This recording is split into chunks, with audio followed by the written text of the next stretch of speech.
Welcome to the Grand Rising Podcast, where emotional sovereignty meets empowerment. Join hosts Katrina and Liz as we embark on a beautiful journey of transmuting emotion to create our world through the lenses of astrology, human design, and divine feminine empowerment. In each episode, we delve into emotional growth, even during the most challenging of times, by offering insights, tools, and wisdom to help you not only manage, but thrive on your emotional journey. Subscribe today for celestial insights, heartfelt conversations, humor, and a cosmic dose of wisdom to elevate your emotional intelligence and transform your world. Grand Rising, and welcome back to the Grand Rising Podcast. My name is Liz, and I'm here with one of my dearest friends, Katrina, and we are here to talk about the energy of Aquarius. Before we get into that, we're going to talk a little bit about the way that we're evolving the podcast, and it's going to be more focused and more theme oriented. So Katrina, why don't you get us started with that? Yeah, so it's going to be Aquarius season, and so that's why we've chosen to start with Aquarius here. But moving forward, every third episode of the month is going to feature a different deep dive into one of the signs. And we're going to do our best to align the sign that we speak about with the season we're currently in so that you can kind of have an understanding of it. And I also find it quite fitting with Pluto getting ready to move back into Aquarius, for the next 2 decades, that people really understand this energy. Yeah, definitely. I think our new format, we talked a lot last year about, during Venus retrograde, about rebranding with roots, and it caused us to kind of change the whole format of the podcast. So now we've kind of come up with a theme that's a splenic yes for both of us. And we definitely still wanted to do some kind of an energy update, so we will start each month with the energy of the month, both for astrology and human design, so it'll give you a good idea of what's coming up, and you can check your chart to see how this affects you. And then for the second and third episodes, the second episode we're going to do a topic around emotional intelligence. Last month we talked about stoicism, and also about working with your natural cycles and kind of moving away from the calendar that that has been imposed upon us. And then for the third episode, we'll be doing a deep dive into each of the signs, like you said. We're going to start with Aquarius. And then for the last episode of each month, which I'm really looking forward to, is going to be a little bit more unscripted. We may do some live readings, take questions that you guys have, and then also suggestions for things that you would specifically want to hear about as our audience. So we're going to be doing a lot of different changes, and we hope that you will participate, and feel free to leave us a comment on Spotify or wherever you get your podcasts from, on some topics that you may like to see us do for that fourth kind of off-the-cuff episode. So let's deep dive into Aquarius. So Aquarius, it naturally rules the 11th house of the zodiac. And so Katrina is going to get us started. It is with kind of the emotional themes around Aquarius. Yeah, so, when you say it rules the 11th house, when you think of the 11th house, this is a little bit off the cuff. Okay. Aquarius energy is very much, so Aquarius can go out and survey people and people watch and see all the problems in society, right? Mm-hmm. And then they can come back and report those problems. But the issue is Aquarius can't do things by themselves. Okay. And so when you think 11th house, community, networking, do you know what I mean? The benefactors in your life, how you guys can collaborate on your larger issues that need to be solved. It's the house of humanitarianism, which is also Aquarius. And so that's why there's that association between Aquarius and the 11th house. But there can also be a lot of confusion around Aquarius. So the myths I'm going to discuss may be where some of the confusion comes in. Aquarius is a fixed sign, meaning that it holds something steady. And it's often depicted with water. And many people start by believing Aquarius is a water sign, but it's actually an air sign. It's not the actual water in the vase, urn, or bucket it's being poured from. It's the vessel itself, right? The constellation of Aquarius is located in a deep, dark area of the sky that's called the Celestial Sea. And the name also begins with aqua, which is the Latin prefix meaning water, right? And the symbol or glyph of Aquarius is also the Egyptian hieroglyphic for water. However, Aquarius is the emotional intelligence behind the emotions, right? The intelligence behind it. So it comes in to kind of cleanse and wash away the past.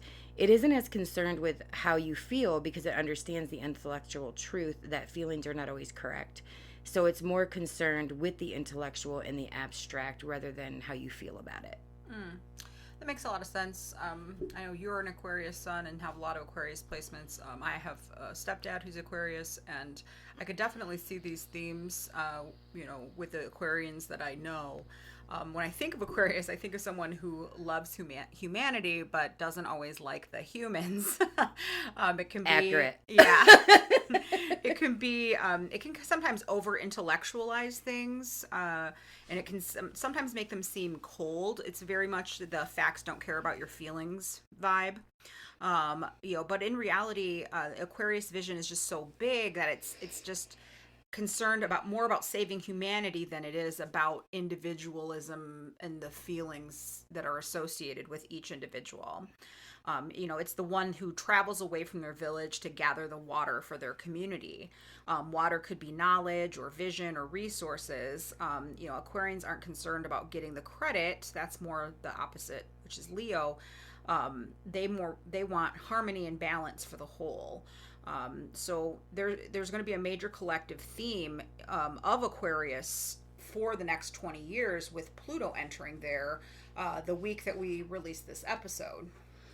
Yeah, and it really excites me too, knowing that Pluto is going to be in this sign for the next 20 years, kind of ushering in what I believe to be the age of Aquarius, which we've spoken about before. And this sign really asks us to learn how to contain our emotions, right? It can bring in a utopian future that's rooted in intelligence and humanitarian causes. It's not just a water bearer, but a wave maker. I think just off the cuff a little bit, Pluto in Aquarius is going to expose where science and where technology and where all of these very Aquarian things have been used for not so nefarious things. Yes, exactly. Not so great purposes, but because the shadow side of exactly, the shadow side of Aquarius is very much using technology and AI and all that for nefarious purposes. So but this sign is associated with uniqueness, independence, unconventional thinking. It's often well ahead of its time. It ushers in this strong energy to cleanse the past and make a difference in the world. And it gives us a strong sense of social responsibility and encourages us to open our minds beyond what we feel. If you think of Capricorn as, and I was thinking about this earlier, so you know how you go when you're young and you go and you carve things into wood or whatever, and I was here, so and so was here. That's Capricorn, right? You just want to leave something behind that speaks for itself to say I was here. But Aquarius is realizing that you can't really do that on your own, right? So again, it's about this shift from us competing under capitalism to us collaborating on a different system. And so Aquarius is going to definitely value personal freedom above all else. And on the shadow side, that actually can make us cold, aloof, distant. But the evolved side of the sign does care that everyone has a chance to pursue their own sense of freedom, even if that looks vastly different from someone else. So there's this strong sense with Aquarius of justice and fairness, and it comes between Capricorn and Pisces. So Capricorn is where winter begins, and Aquarius is where we sort of release the floods that lead to Pisces season. I like that. I'm glad you're excited about the Pluto transit because you have a ton of Aquarius, and I would be a little bit afraid of that. I'm terrified. If I'm honest, I'm terrified. But I have a little while yet. They're at the end of Aquarius. So. Oh, I gotcha. You definitely have that Aquarius sun. You're always thinking and writing and learning all you can so that you can help those around you evolve. It's just definitely who you are. I personally have my South Node in Aquarius, so I can relate to this. I value my personal freedom very much and often regret times that I've had to give up some of my freedom. I do not like to feel repressed in any way, and I've found myself bucking the system when I can. Definitely a wave maker. So many ideas that we are going to present on this podcast are very Aquarian in nature. it rules this kind of future thinking and these big ideas for this shift that's happening on the planet. Obviously, it's the age of Aquarius, so. And then, yeah, it's all about, big dreams, great vision, and then pouring of knowledge onto the people. Absolutely. And Aquarius is actually the oldest recognized constellation there is. I don't know if a lot of people know that. But in many ways, it represents the mercy of the gods. And so it shows us that we are all beautiful in our own way, right? It's the story of one's individual divinity before we all become one, in Pisces. In Greek mythology, Aquarius is a young man pouring water from a vase or urn into the mouth of Pisces. And this symbolizes our individuality, being part of one consciousness or divinity. It can also represent bisexuality, which a lot of people aren't aware of. And that goes back to the Greek myth that speaks to the tale of, and I may not pronounce this right, Ganymede. He was a Trojan prince that was kidnapped by Zeus to become the god's lover and the cupbearer to the gods. So he held the cup that held the liquid, like Aquarian, right? Okay. And this speaks to the ways in which our individuality can be usurped, as we talked about. They make us think we have this individual path that we can pursue our happiness, but there are actually nefarious purposes behind it, and we don't. So that's one eye. And then in the, I would just say that in many cases, we have become the mules that carry the buckets rather than the buckets under capitalism in Capricorn, which is why I'm so excited for the shift. Yeah. That's the Arabian view of the constellation of Aquarius, the mules kind of carrying the buckets of water. And in this view, Aquarius was actually considered a very lucky sign because it was associated with life-giving rains. And in the Babylonian take, Aquarius is associated with Gula, the Great One, who harnesses the power of the rain and floods. And in Sumeria, Aquarius represents the Great Flood and the ability to consolidate diverse things into one or to lead or shepherd them in some way. And then when we go back to Egypt, Aquarius was the god of the Nile. It was the cause of the annual flooding that ensured fertile land after a hard, cold winter. And in Hinduism, it's associated with the goddess Ganga. And so when Vishnu was measuring the universe, he actually pierced a hole in it. And in came the ocean, right? That, in their view, washes away our sins and cleanses us. And so very appropriate, as we talked about in the calendar episode about February being the purification, the rituals of cleansing. Definitely. Very Aquarian. Definitely. Yeah. I love how all there's like the same stories are kind of just told differently across cultures, but it's all the same theme of this water bearer. That's also very Aquarian in and of itself. Like the stories told by the wise elder around the fire, passed on by women to the children. And to me, Aquarius is going to be the equalizer. So we've been steeped in all this Capricorn, people trying to be the goat. Greatest of all time. And teetering on the side of the hill, trying to maintain their status. And now we have all this wealth concentrated at the top. And now the game needs to be reset. And so we're going to be pouring out this water onto humanity. And if we look at water like kind of as God in a way, in the cleansing that needs to happen for humanity, and it begins with people individuating themselves out of the collective and not wanting to be a part of the rat race that was Capricorn. I mean, we've seen that definitely. I think this whole new generation is like totally over the old system. And I think COVID helped with that, as awful as it was in so many ways. I think it really helped us understand. Oh, definitely. But that all coincided with the Saturn, Jupiter, Pluto conjunctions in Capricorn, right? Mm-hmm. That was COVID. And every time Jupiter conjuncted Pluto, we had a rise in cases. And I think, everybody had to kind of stay home and figure out what they were going to do because they lost their jobs or and so this was a way, albeit, like I said, a tough way. Yeah. But it was a way to get more people to realize on a grander scale, like, look, this rat race is crap. Yeah. So. Yeah. Our values of what is important, like truly important, are definitely changing. And as we're getting ready to embark on this new age, we're going to be focused on like building the new world. And using technology for the good it will do for humanity, obviously on the lighter side of things. but it matters, how well we work to take our power back and demand more freedom around the world. And the main way I feel like we can accomplish this is coming together as humans and not giving way to the divide and conquer tactics that have been used against us for so long. We have to realize that we are all, part of the human race, and that there are lots of different ways that we are divided into groups, or divided into left versus right, or, gay versus straight, or all tribalism these things. is very Aquarian. Yeah, and so we need to step out of that, and because that's really how we will gain the power that is necessary in order to drive humanity and to drive this world forward in a positive way.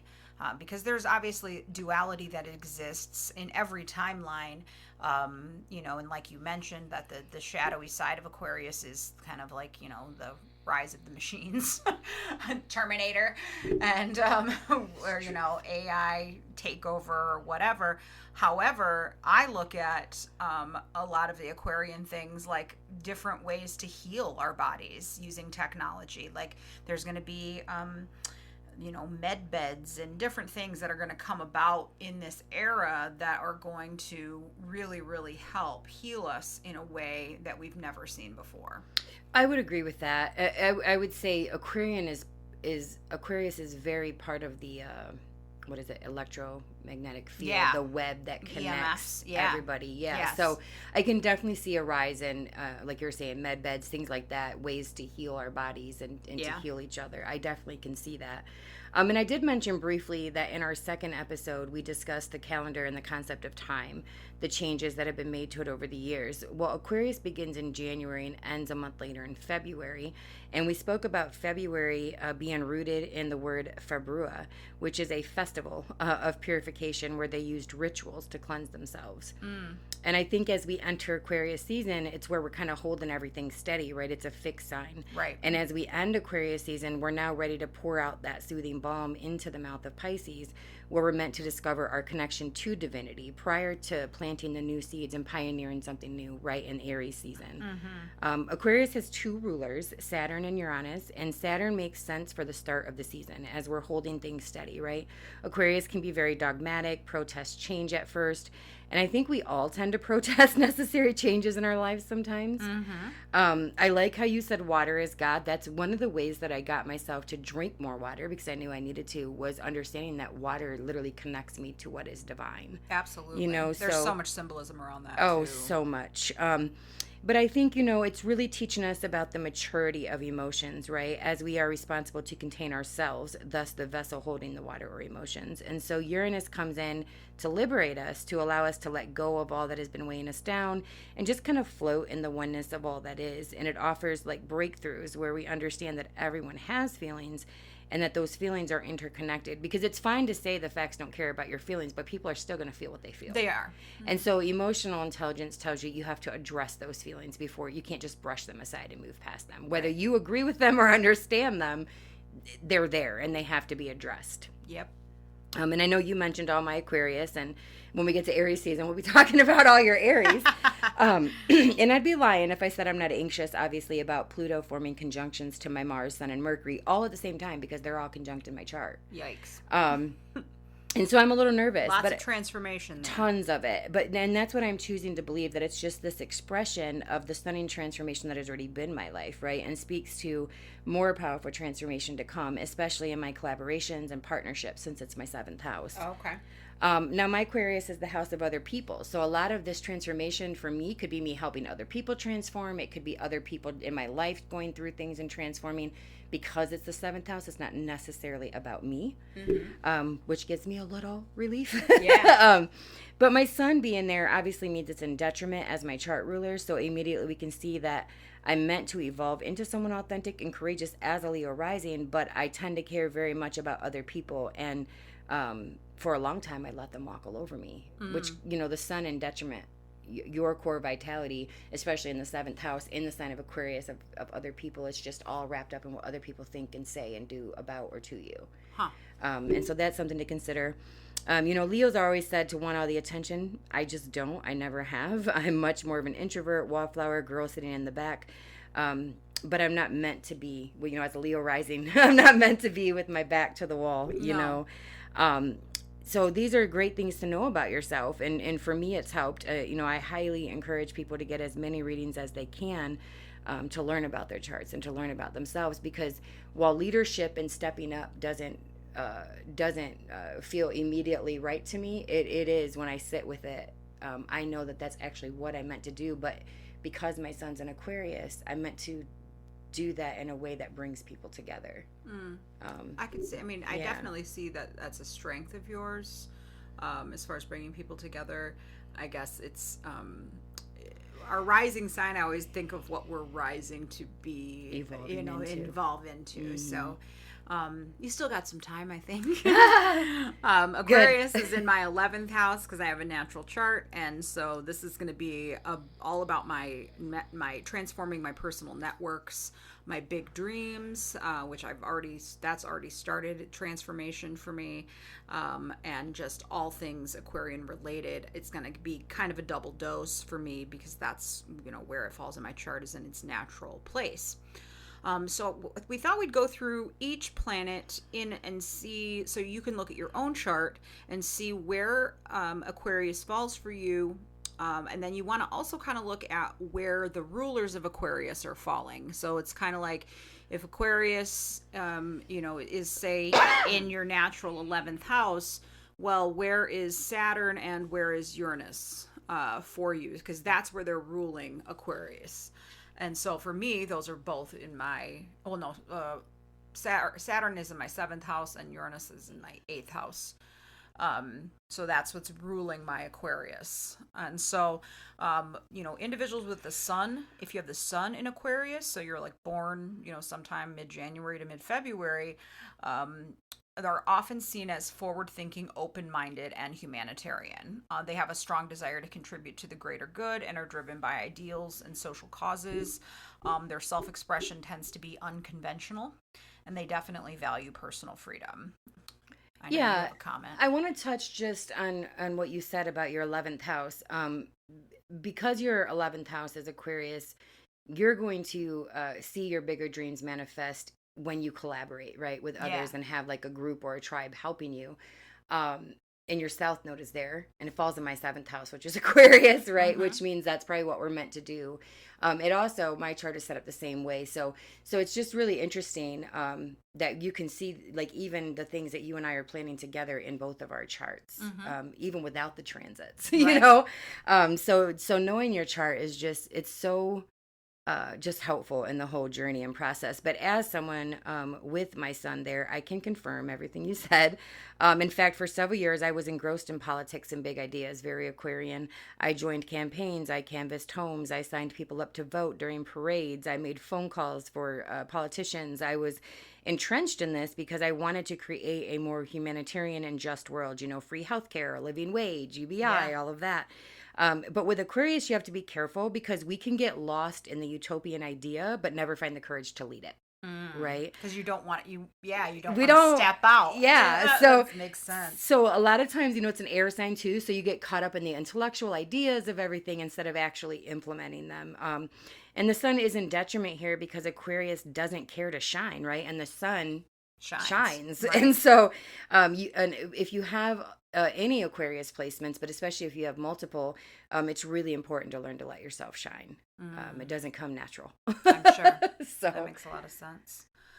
So the moon in Aquarius can seem kind of emotionally detached with kind of that rational, logical approach to feelings. It's like they like to intellectualize because it's an air sign. So they may be more comfortable, in group settings where they can connect with like-minded people who share their, progressive ideals.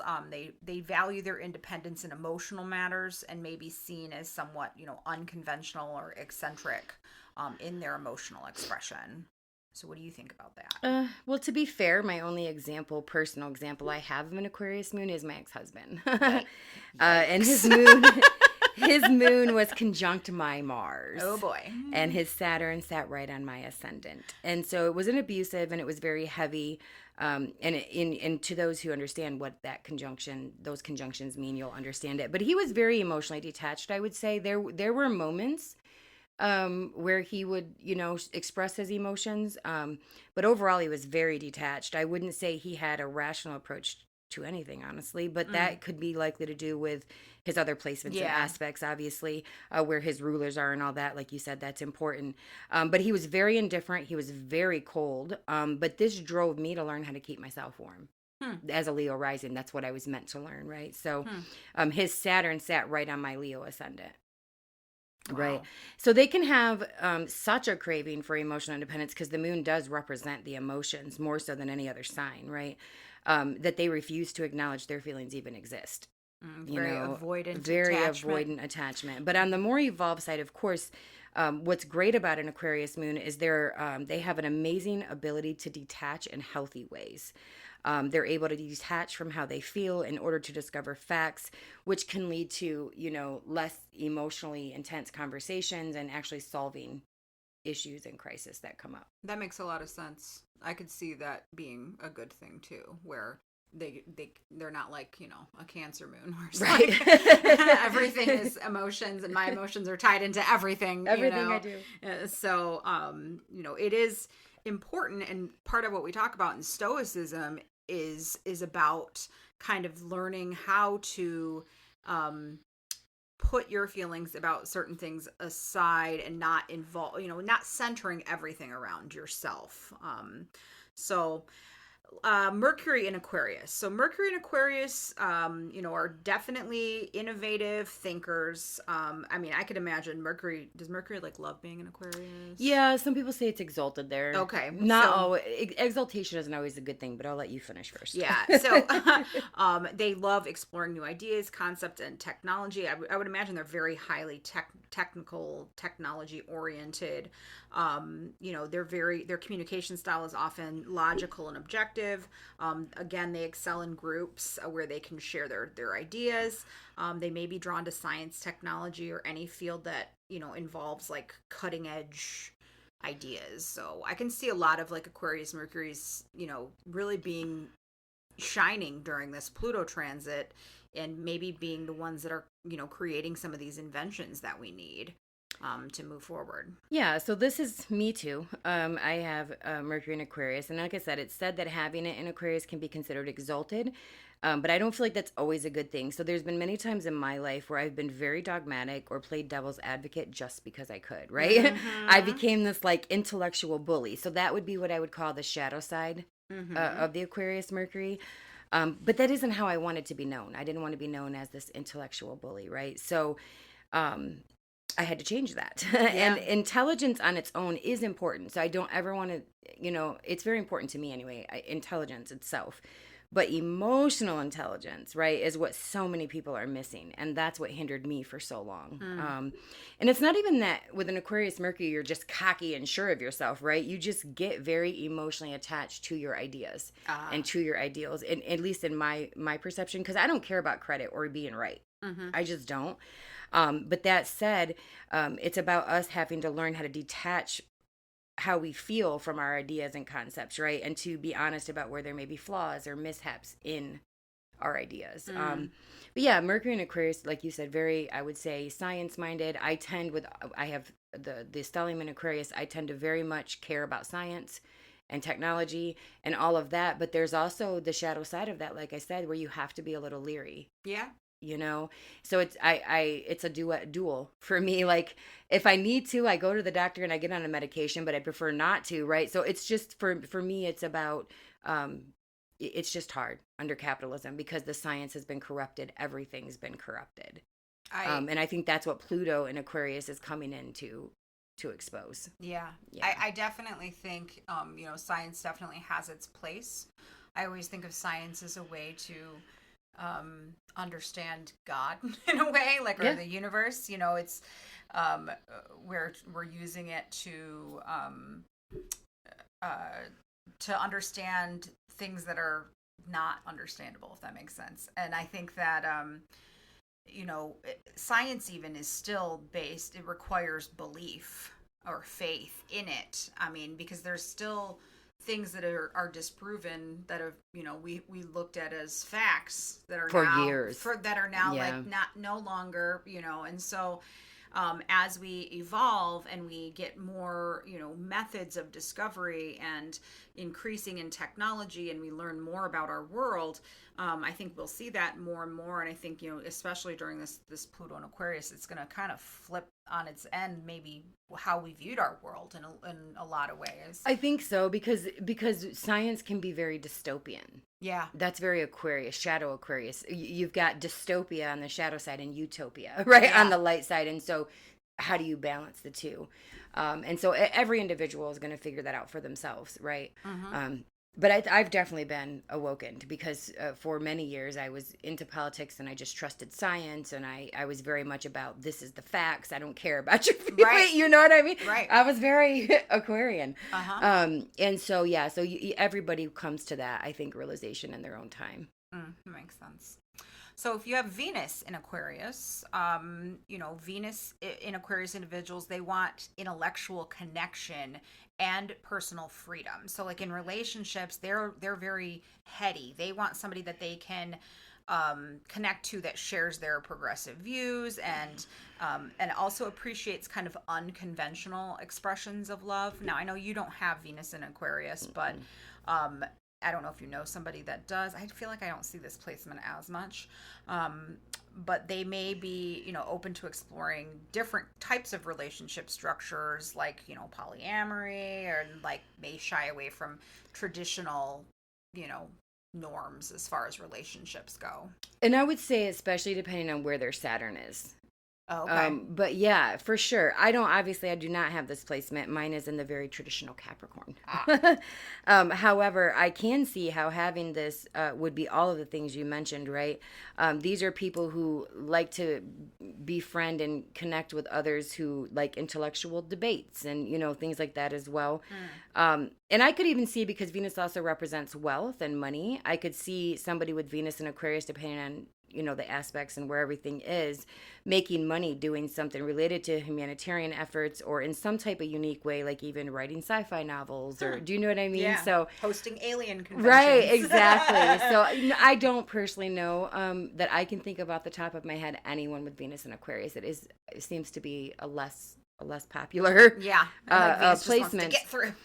But definitely, Venus, when you think it represents relationships, pleasure, the ways you find pleasure, you're definitely going to be unique in the way you approach those things. Mm-hmm. And I had said earlier that Aquarius represents kind of bisexuality. Yeah. So kind of ties in when you have Venus and Aquarius, maybe even more so, that you would be bisexual or polyamorous or something like that, willing to give unconventional things a try. That makes sense.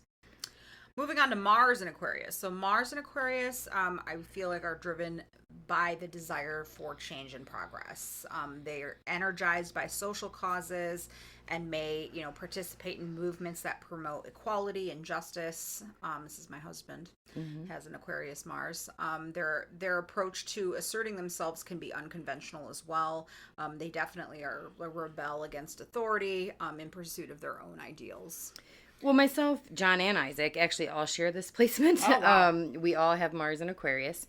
I feel like Mars and Aquarius, we can be a little, because Mars is our anger too, but because it's an Aquarius, we care so much about the community, our tribe, like whether that's wherever your Mars is, right? Your home, your family, your work, whatever. Myself. We can be a little passive aggressive. I don't know if you've noticed that with Isaac. A little bit. I've had to really look at that in myself, and my Mars is in the 7th house. So particularly in my one-on-one relationships, I can easily just be passive aggressive and not assert, right, what I need to. So that's one thing to be leery of. But I would agree. And I'm just going to add that I'm actually grateful I have this placement, because Mars rules my 4th and 9th houses. And so this shows how I would be driven, right, to change my family cycles based on a relationship, which is where that started for me in my first marriage. So kind of shows that. It also shows, since it rules my 9th house, that I'd likely get married for religious reasons, which is why I got married the first time. So everything's always in your chart. Yeah. And I would do that through the ninth house, higher learning and spirituality, right? Which is exactly what I've done, and it has not been easy. It's Mars, okay? But if your sun is in houses 1 through 6, then Saturn is actually going to be more difficult for you. But for those of us who have the sun in houses 7 to 12, we have to contend with Mars. And so this is a battle I still fight, right, to this very day. I want fairness and justice in my home more than anything, but also in the world at large. It's a huge motivating force for the Mars and Aquarius that I know anyway, is just that sense of fairness and justice. That's what angers us. And it's funny because like John's is in his 5th house of children. And if a child is hurt or a child is crying, we were at the laboratory in line to get his blood drawn, and he heard a kid crying and wanted to steal the kid and get him out of the laboratory. Aww. You know? So it's just funny to me because like it shows, right? Like he really wants to protect kids, you know, that's it's in his 5th house. And so yeah, very much fairness and justice, and that's what fuels you and motivates you. Isaac's is in his 10th house of career, so he's very drawn to helping people as part of his career. And he talks a lot about housing security and helping people. Like his whole vision is to help people learn skills so that they can, that are going to be needed so that they can raise themselves out of poverty. And also do it with secure housing is the foundation of that. I love it because I remember we had a whole conversation, Isaac and I, one of the days when I was over here, and I got so excited because all his 10th house stuff falls in my 7th and gets me all excited. But he was talking about that, and I loved his idea of taking the company or the whatever it is that you have in Detroit, and taking people that haven't been taught, you know what I mean, financial responsibility or literacy or whatever the case may be, that's keeping them in these like lower income areas or whatever, and bringing them into a space where you provide them secure housing while teaching them. That's very Aquarian, very right? Much. In his career house too.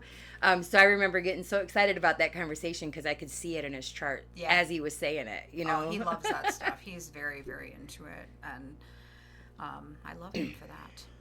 So Jupiter, so we're moving kind of past the personal planets. So these are a little bit, now forward will be more, they're kind of more collective energy. They still will affect your chart, but it's not as, strong, I guess. But Jupiter and Aquarius individuals are likely to be very optimistic about the future because, Jupiter is like expansion. And so they are, they're very like, they see the utopian side of things.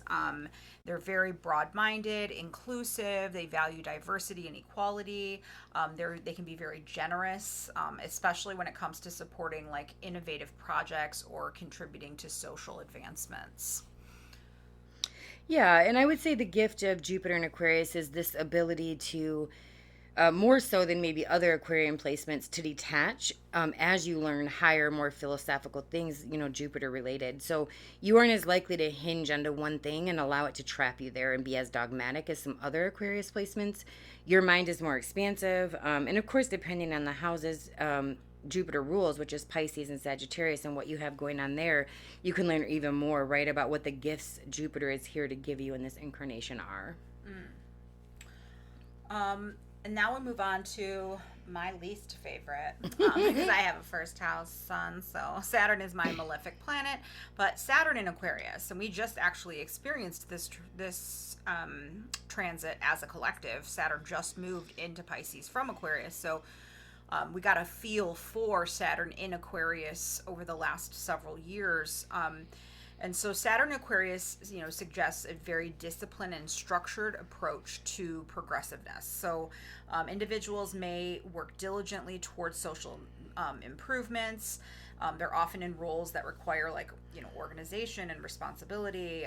It would be like the CEO of a humanitarian organization, or not even the CEO, the CFO, or the COO, the operations person. They're very, disciplined, and it's kind of a balance that they need to strike, because on the one hand, Aquarius is very much about freedom and usurping authority, and Saturn wants that structure though, so it would be an interesting placement, I feel like, for anybody. Well, you mentioned we had Saturn in Aquarius, and a lot of people don't know this, but before Saturn moved into Aquarius for good in March of 2020, he moved into Aquarius for a little bit. And what did we get? Lockdowns. Oh yeah, that makes sense. Saturn, right? In the beginning of Aquarius, I talked about being more ruled by Saturn. Um, yeah, it can be very much about taking your freedom away under the guise of it being for your best interest. Not my favorite thing. So I wonder how many of our politicians have this placement in America. And I say that because so many of them have said over the years, oh, we can't make progress overnight. We have to give in to this slow, tedious uptick of progress, right? Which is very Saturn and Aquarius, in my opinion. Right. Like, we're going to make progress, but we're going to do it very slow and methodical. Yeah. And in a lot of cases, it's going to feel like it's going the other way. Right. And so Saturn actually represents the boundary, right, between two things. And so on one hand, the people want a progressive, forward-thinking leader who can create a just and fair world. But on the other hand, Saturn also rules Capricorn, or capitalism. And under that system, the world will never be just and fair. I just find it so interesting that Saturn rules both Capricorn, traditionally, I guess, and Aquarius. Like, and they follow each other. So it's just like a lot of Saturnian energy right in a row there. And, right in the cold of winter, at least in the northern hemisphere. And it's just because not very many other I can't think of any signs that back up to each other that are ruled by the same. Not backed up to each other. So like Jupiter rules Sagittarius and Pisces, and then Pisces is also ruled by Neptune, but they're not back to back like that. Yeah. I think, it just represents the duality. Saturn represents the duality in structures, right? On one hand, you have this Capricorn, I was here, like we talked about, the structure of building something that's going to say you were here, that is for you. Mm-hmm. And then on the other hand, you have the structure that is building the community and building, things beyond yourself. Right. So I mean, it makes both sense in that concept. Both of it is a legacy, but right. One is more individually focused and the other one is more collective. And, and we're moving out of that individual focus more into that collective focus, where instead of competing with one another to be the GOAT, the greatest of all time, we're going to collaborate so that we can all kind of rise together. So at least that is what I view as the age of Aquarius, and as Pluto entering Aquarius, that's what I believe that's meant to do. So we're moving on to Uranus in Aquarius, which is also its modern day ruler. And so it definitely emphasizes the unconventional and revolutionary nature of the Uranian energy.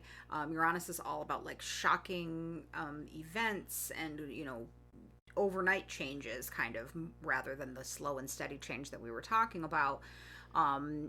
These people might be like at the very forefront of innovation and technological advancements and social movements, using kind of the shock factor in a way to get things moving forward. I kind of wish I had this placement. I can only imagine, right, the download and insights somebody with Uranus and Aquarius receives. But I actually have it in the Scorpio 4th house square my Mars that rules my 4th house. So they're in this sort of like mutual reception, which I feel like has saved me from the worst aspect that could have. Yeah, that could have played your 4th house is rough. But yeah, no, Uranus and Aquarius, very, very eccentric, very, like you said, almost like a shock value. Yeah. So I would just, depending on what house it's in, what aspects it's making, if that shock value is good or not so good. Right. And then we have Neptune in Aquarius. So, Neptune combines this idealistic and visionary quality with the progressive and humanitarian ideals of Aquarius. So individuals with this placement, may be inspired to contribute to society through like artistic, or when I think of this, I think of like the artist Banksy. Have you ever heard of him? He does these where he goes and he'll like put these art pieces just out in public that are very like provoking, and he's like a radical artist in a way. And so it's kind of like photo bombing, but like with art. Like he'll just like, nobody will know it's coming, and then all of a sudden a Banksy thing pops up somewhere. Oh, wow. And so that's kind of the vibe I get. I don't know what his placements are, but that's just kind of what I thought of. And so they may be inspired to, contribute through artistic or spiritual, pursuits that promote unity and understanding among groups.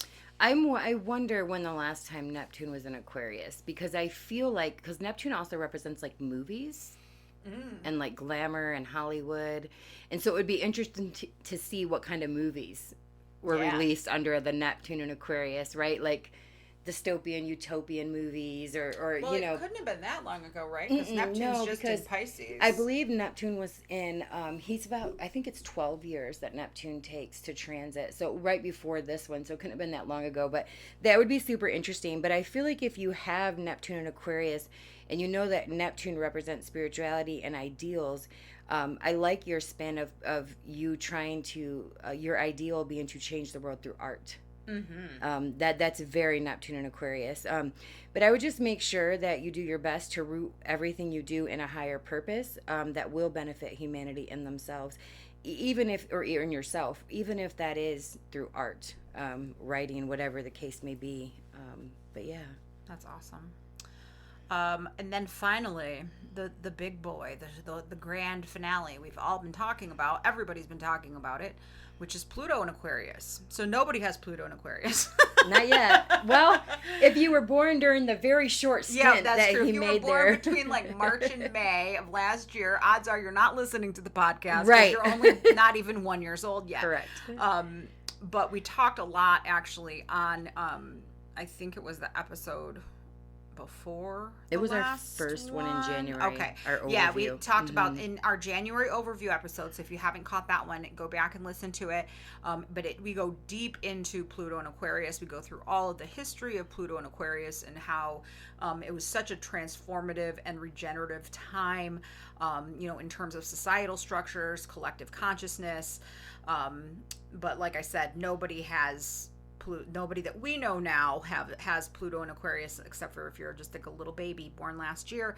But if you are, you may play a role in some of those profound changes in social and technological systems, which will lead to evolution. So I wouldn't be surprised if people that were born or will be born this year, as they age, are going to be these enlightened, naturally humanitarian people, that they're going to be the thought leaders of future generations and come up with a lot of our things that we need to evolve. So yeah, and I'm so excited to watch the next generation grow up.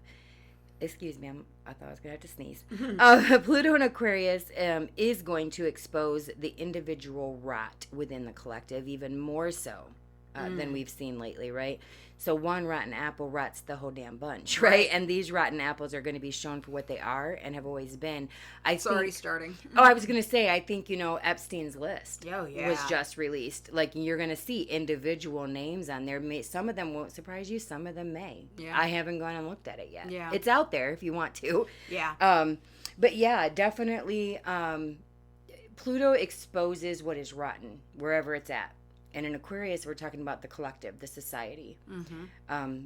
And so you're going to see a lot of individuals called out.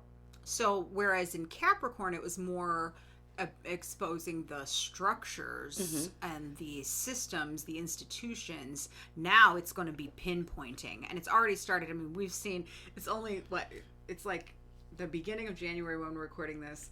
And I swear every single day of this year has just been, there's been some kind of craziness that's come out.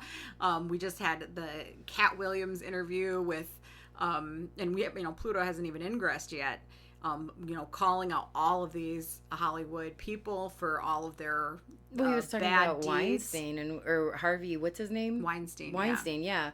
And like him wanting to perform acts on him in front of other people and how he declined. Gross.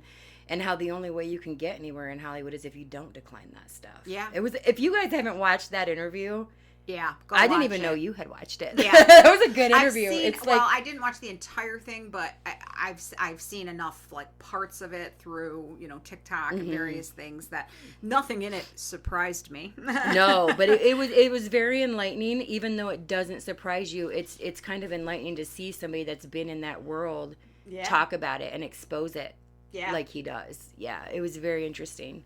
And I saw somebody talking about Cat's astrology and how he's going through his Chiron return, I believe, right now in the 5th house. Interesting. And so he's Now I want to go home and look up his chart. Yeah, part of his wound is having to kind of forge a different path because he didn't subscribe to this disgusting path that was probably easier in some ways, because you wonder like why some of these people like rise to greatness while others that are seemingly more talented don't, and it really sheds a lot of light on that. So. It does, and I think that and when we do our first episode in February with the overview, I can't believe it's almost here already, because you and I talked about during the Venus retrograde how Venus was sort of like chasing Mars but wasn't going to actually meet up with him, and at some point she was going to stop and go, no,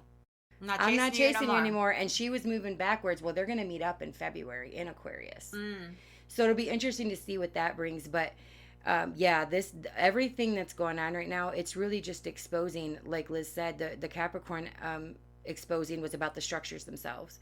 Now we're going to get down to individuals that are running those structures, and I don't even know if there's enough popcorn in the world for all and this shit. These may be names that we've never heard of that we end up hearing about that are behind all of this, so it'll be super interesting to see collectively what this transit brings for sure. Yeah What a time to be alive.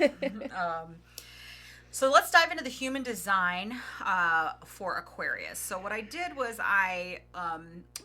in human design, the gates go through each sign. So it's usually like 5 to 6 gates, and they span about 6 degrees. It's usually 5 gates that span 6 degrees each, and so there is some overlap, and that's the same is true with Aquarius. So as I mentioned in the last episode, the sun in Aquarius starts in gate 60, which is the gate of limitation. It's been hanging out there for a while. This is the last gate of Capricorn, and it nudges a little bit into Aquarius, so it just overlaps just a tiny bit into Aquarius. This is a very transformational and mutative gate.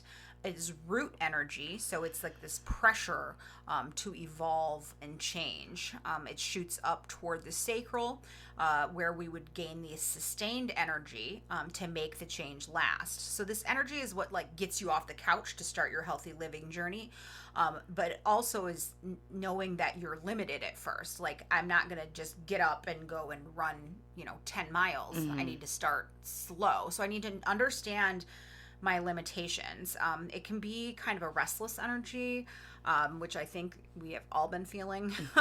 We just are all kind of waiting for this, big event, I guess, to happen, or something to happen that's going to change and do this another mass awakening of people.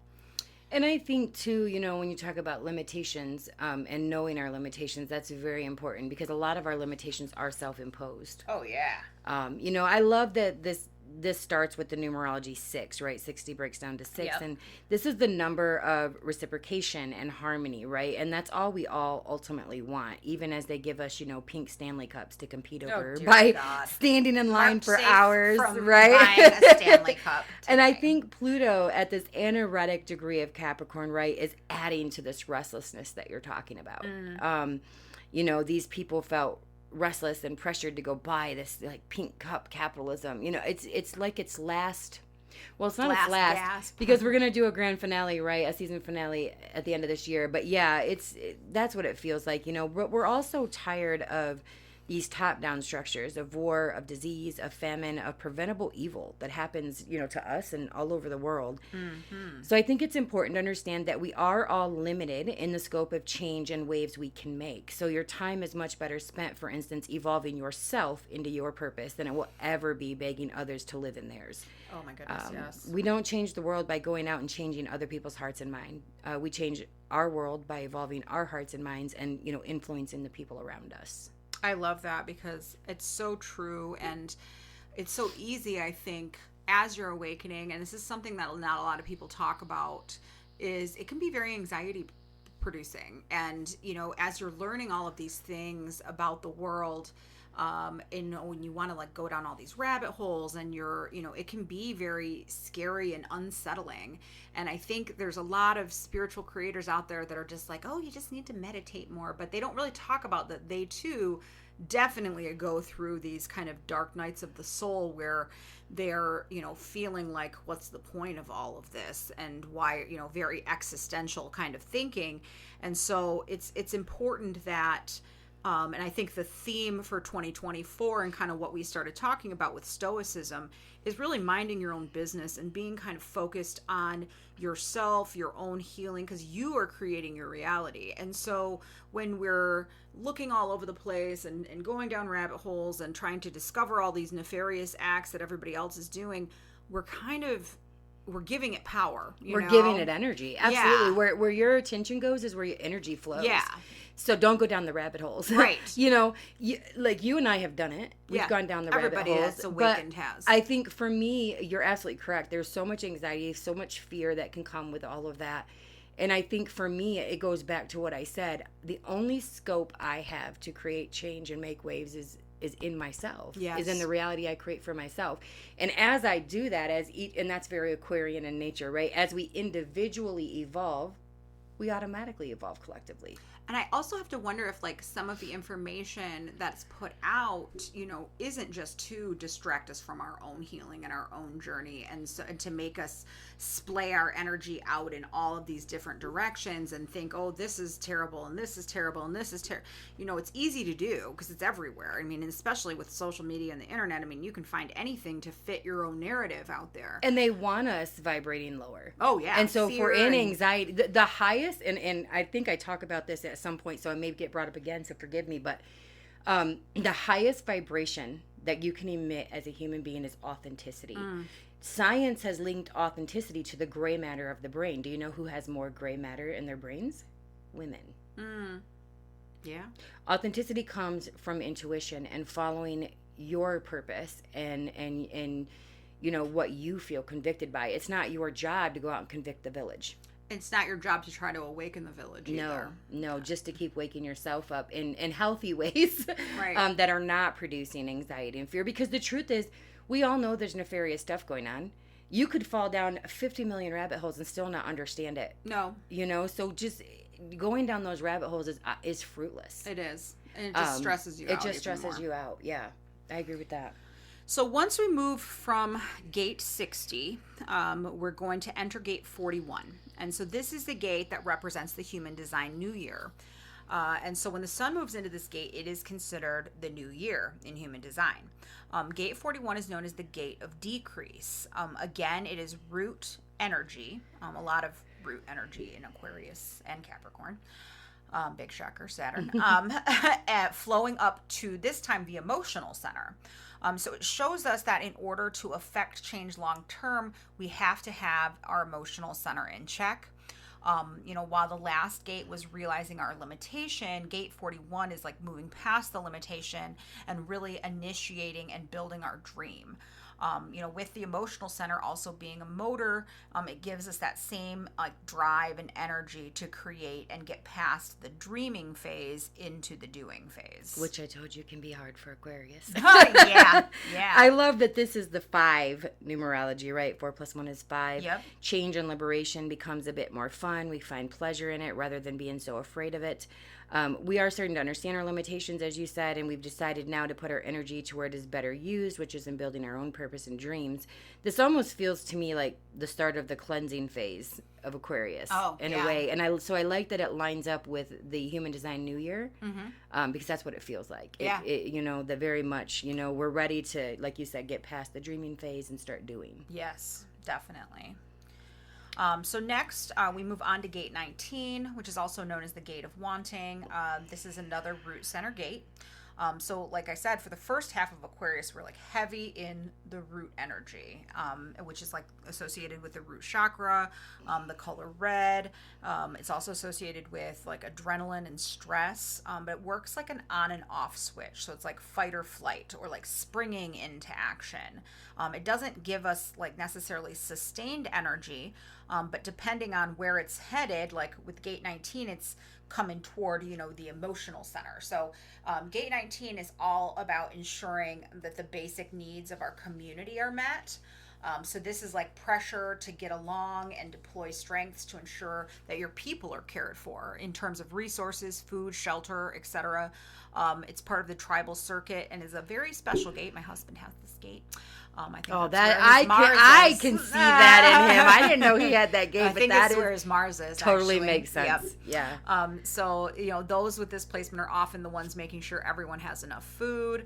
They're very passionate about causes that provide services and resources to their community. So they're the ones that if you come over to their house, they're like, did you eat? Did you are you good? Are you comfortable? Do you need anything? They're very that much is so caring. Isaac. I know. I'm pretty sure that's where his Mars. He said, "Why do I make everything my responsibility?" North Node. I know. Yeah. I love that. Go ahead. No, I just love this too. 19 is 10, which is 1. So we're ready to spring into action, complete one cycle, and start a new one. We just have to remember, like, we can get caught up sometimes in trying to save everybody else. Oh, yeah. That we forget about ourselves. And so I think I just wanted to mention that here. I think this first part, we're still holding steady, right, to the root of our limitations in a way. Maybe we haven't fully understood it, or we're afraid to let it go. So we could overly invest in our community and tribe at the expense of ourselves. Yeah, I'm going to talk about that a little bit more when we get into transits. But so after gate 19, we move to gate 13. Lucky number 13. It's also known as the gate of the listener, or the fellowship of man. This is another one that Isaac has.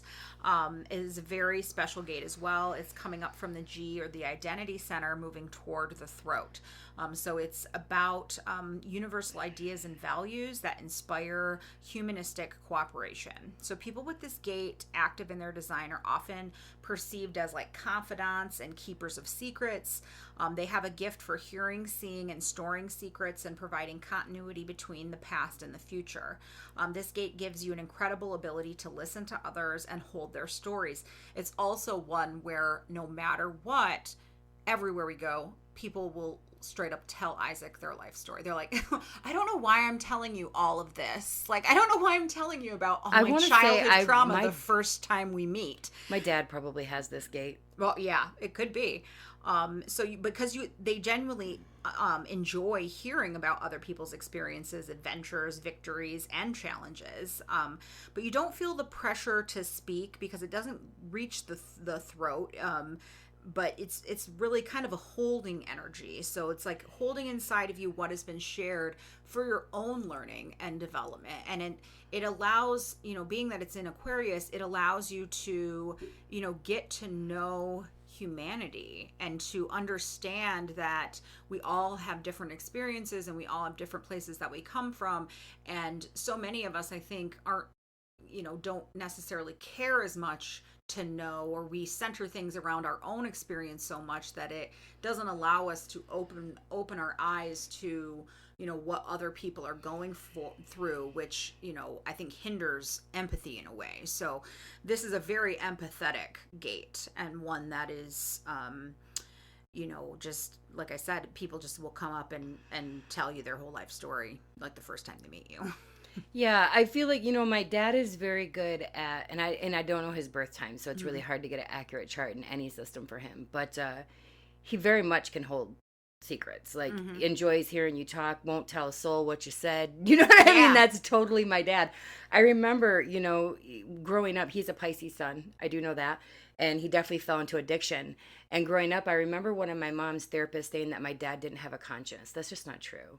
That's just not true. Anybody who's in the throes of addiction doesn't appear to have a conscience, I believe, in some sense. But my dad is definitely a Pisces. Like, he has compassion. He holds space for you. So it would be interesting to see if he had that gate. But again, like you said, a lucky number 13, which is the divine feminine, right? Yeah. Breaks down to 4. So people associate 4 with responsibility, but what you need to understand, and this is, again, coming out of a Capricorn into Aquarius, is responsibility does not equate to hard work. And this is the phase where we're learning that the hustle doesn't really move the needle as fast as if we would just sit in the energy of the life we want to create more. Yeah. So after we move from gate 13, we enter gate 49, which is the gate of principles or revolution.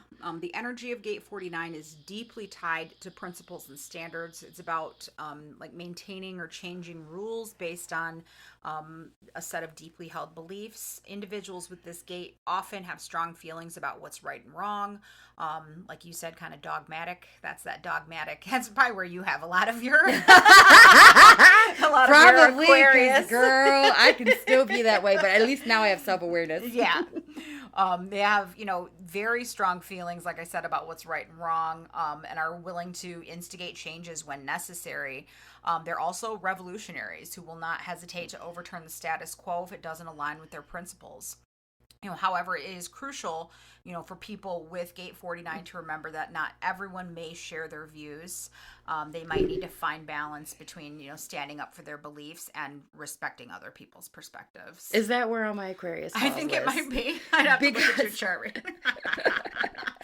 I can remember for years when I would see something so clearly and try to explain it to other people and they didn't get it. It was so frustrating. I'm like, how can you not see this? Like, yeah. I can definitely see that. And so interestingly enough, we have 9 and 4, which is again 13. Divine feminine principles and standards are the ones that we need to be learning and allowing to guide us. We can't change the rules of the world, but we can make our own rules, in our small part of it.